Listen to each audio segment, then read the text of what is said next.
La verdad que primero me parece que tenemos que saber que este es uno de los muchos hechos que en torno a la pelea por la vivienda y el hábitat se construyen en esta ciudad y en este país. No se mide si somos muchos o pocos por lo que estamos aquí. Este es un momento de asamblea, de reflexión, de compromiso, de acompañamiento, en donde además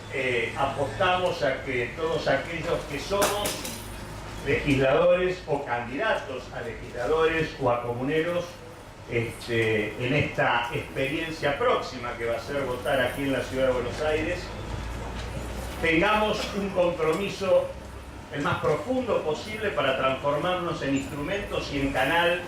de la necesidad que supone la problemática del hábitat y la vivienda en la Ciudad de Buenos Aires. Empezamos hablando del indoamericano y la verdad que cuando aparecieron esas cerca de 13.000 personas en ese parque, que en realidad descubrieron que era parque cuando las personas estaban ahí, porque la verdad que hasta ese momento, sacando la parte del parque que es cuidada por los compañeros de la villa para que sus pibes hagan los campeonatos de fútbol el fin de semana, el resto no era un parque, un pajonal donde uno podía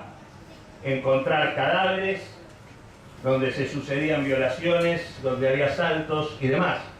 El parque se transformó en un parque y un espacio verde que había que defender en el momento en donde hubo 13.000 personas ahí demandando vivienda. Me parece que hay que asumir que los momentos en donde se vota, como la elección que tenemos ahora, hay que tratar de, en la medida de lo posible, apuntalar a aquellos compañeros o compañeras que son un poquito distintos a la dirigencia política común y tradicional que tenemos hoy, una dirigencia política que vive muy distraída. Cuando fue el 2001 recuerdo que muchos preguntaban, ¿y esto cómo es esto? ¿De dónde salió? Cuando la verdad que para aquellos que veníamos trabajando en organizaciones populares durante toda la década del 90 y que veníamos resistiendo los embates del ajuste neoliberal, no nos sorprendió la reacción popular del 2001. Y del mismo modo, la irrupción del indoamericano solo puede sorprender en el tema de vivienda a aquellos que viven distraídos y que en todo caso creen que ese problema no existe y empieza a discutirse a partir de que el indoamericano fue ocupado. Y es cierto lo que dice Chile, porque la verdad es que en lugar de tener como respuesta cómo se resuelve el problema de la vivienda, hubo una respuesta represiva que costó la vida de 4 compañeros, hubo una respuesta institucional que fue crear el Ministerio de Seguridad. Es más, no solo todavía no tenemos respuestas sobre los asesinatos de estos compañeros, sino que incluso los compañeros que estuvieron al frente del proceso de toma del indoamericano están procesados por la justicia. Y no solo no hay una política de Estado que se haga cargo del tema a partir de lo ocurrido, sino que la respuesta represiva que implicó el asesinato en sintonía conjunta entre el gobierno nacional y el gobierno de la ciudad termina en un Ministerio de Seguridad que, más allá de vestirse con cierto tinte progresista, por algunas definiciones, termina construyendo un proceso de ocupación del territorio de la Ciudad de Buenos Aires por parte de la Gendarmería y la Prefectura, que no son fuerzas para ocupar nuestra ciudad. A mí me parece que es bueno en este punto dejar en claro por qué razón no hay a nivel nacional un Ministerio de Vivienda. Y no lo hay porque la vivienda como necesidad social básica, como parte de las necesidades y garantías que todo ciudadano debe tener para poder decidir sobre su propia historia en una sociedad efectivamente democrática, la vivienda en nuestro país no es tal cosa, no es una necesidad. La vivienda es un negocio. El negocio inmobiliario es el que mueve la construcción de viviendas en nuestro país. Y lo más dramático de esto es que en realidad este periodo de mayor actividad económica de la que tanto se habla desde el año 2002, 2003 en adelante, ha tenido en la construcción asociada al negocio inmobiliario la actividad económica de mayor expansión junto con el sector automotriz. Entonces no es que no se construye y mucho, como bien lo decía María Fernanda, hablando de los cambios cualitativos de un barrio, como es el caso de Villa Pueyrredón. Si la tasa de crecimiento de la economía argentina ha sido del 8 o del 9% anual, la construcción ha crecido entre el 15 y el 25% al año. Hay construcción de metros y de metros cuadrados sin planificación alguna y transformada en un negocio. Porque la vivienda es un bien suntuario, es un bien asociado a los sectores de más altos ingresos. En realidad, esos edificios que María Fernanda dice que están vacíos, son en realidad refugios de inversión, en donde aquel que ponía guita en tasas de interés espectaculares en la década de los 90, hoy no pone esa guita en el banco, sino que compra un departamento hoy para venderlo más tarde y hacer diferencia, porque lo que viene de la mano de ese proceso es algo que es objetivo. El metro cuadrado de vivienda ha crecido en dólares, mientras los salarios en dólares han caído. Y del mismo modo que es un bien suntuario para los sectores de mayores ingresos, y por eso el crédito solo financia a aquellos que compran este tipo de inmuebles. Y del mismo modo que es un bien de inversión, también son construcciones dirigidas, por ejemplo, a todas las franjas de alquileres ligadas al turismo internacional, turismo en dólares, que son los que alquilan por plazos incluso muchas veces más cortos, pero pagando muy bien esos edificios que se han construido. Entonces lo que quiero decir es que no hay un ministerio de vivienda, porque la vivienda no es un bien social, porque es un negocio inmobiliario y porque ese negocio es el que define una de las claves del modelo de crecimiento económico que tiene vigente la Argentina. Y obviamente esto, que impacta en todas las ciudades importantes del país, tiene una especial relevancia en la ciudad de Buenos Aires. Son muchos los mecanismos por los cuales esta ciudad expulsa a los sectores más humildes y populares de aquí. Pero el más importante y el más fuerte es el crecimiento del valor del metro cuadrado. A medida que sube el valor del metro cuadrado, cada vez se hace más difícil que quienes menos tienen puedan vivir en esta ciudad. Y es por eso que hoy tiene uno, cuando suma entre todos los que están en las villas, en los hoteles, en los inquilinatos, en los asentamientos precarios y demás, estamos hablando de no menos de 500.000 de personas. Y a eso hay que agregar también que hay un 30% de porteños que todos los meses pagan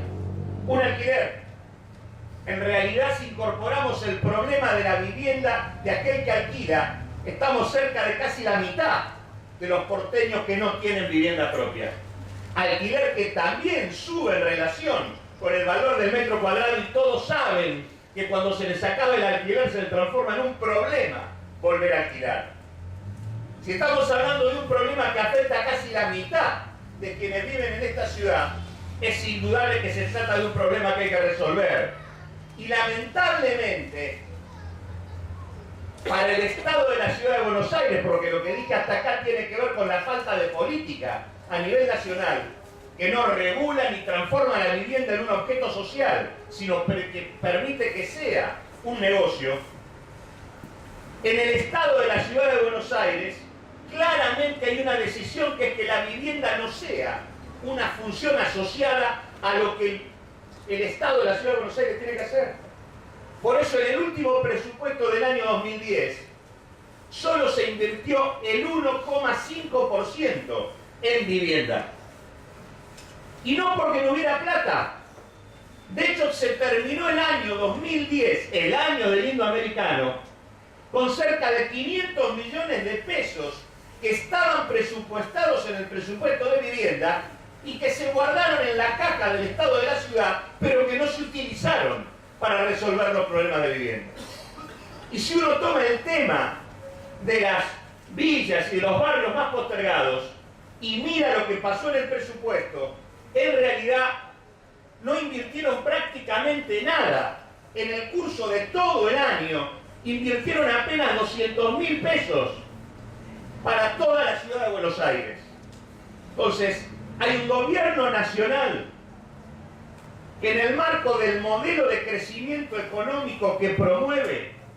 transforma la vivienda en un negocio antes que en un bien social. Y hay un gobierno de la ciudad que permite que se siga valorizando el suelo de la ciudad de Buenos Aires para que siga expulsando a aquellos que tienen menos y que directamente considera que la vivienda no forma parte del presupuesto y de las políticas que el Estado de la ciudad de Buenos Aires tiene que llevar adelante. Nosotros estamos acá y conversamos con quienes conversamos y discutimos con los compañeros del MTL, como con los compañeros del MOI, porque sabemos que la problemática de vivienda solo se resuelve con aquellos que hace mucho tiempo vienen batallando para discutir este tema. Sabemos que se pueden hacer las cosas de otro modo, porque aún sin tener que ver con la gestión del Estado,